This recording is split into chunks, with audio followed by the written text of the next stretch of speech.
Hi friends, నేను టమాటా బజ్జీ చేస్తున్నానంటే దానికి అరకేజీ టమాటాలు తీసుకున్నాను. ఓ 10 పచ్చిమిరపకాయలు వేసుకుంటున్నాను. కొద్దిగా చింతపండు వేస్తున్నాను, ఉల్లిపాయలు వేస్తున్నానండి, కొద్దిగా పసుపు వేస్తున్నాను, కొద్దిగా వాటర్ పోస్తున్నానండి. కుక్కర్ మూత పెట్టుకొని 3 విజిల్లు రానియాల. కొద్దిగా నీళ్ళు ఉన్నాయండి, ఈ నీళ్ళు ఉంచేద్దాము. ఉప్పు వేసుకొని కొబ్బరితో ఎనుకోవాలండి బాగా మెత్తగా. మనం ఉంచుకున్నాం కదండి, ఆ నీళ్లు పోసేస్తున్నాను. కలుపుకోండి. కొద్దిగా కొత్తిమీర వేసుకొని తిరగమాత వేసుకుంటున్నానండి. చిన్నిపాయలు వేస్తున్నాను, ఇప్పుడు తిరగమాత గింజలు వేస్తున్నాను, ఎండుమిరపకాయలు వేస్తున్నాను, కలుపుకోవాలి.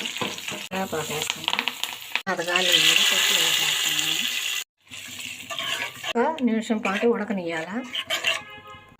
ఇలా ఉడికిన తర్వాత బౌల్లో తీసి అయిపోయిందండి. ఇలా చేసుకొని చాలా బాగా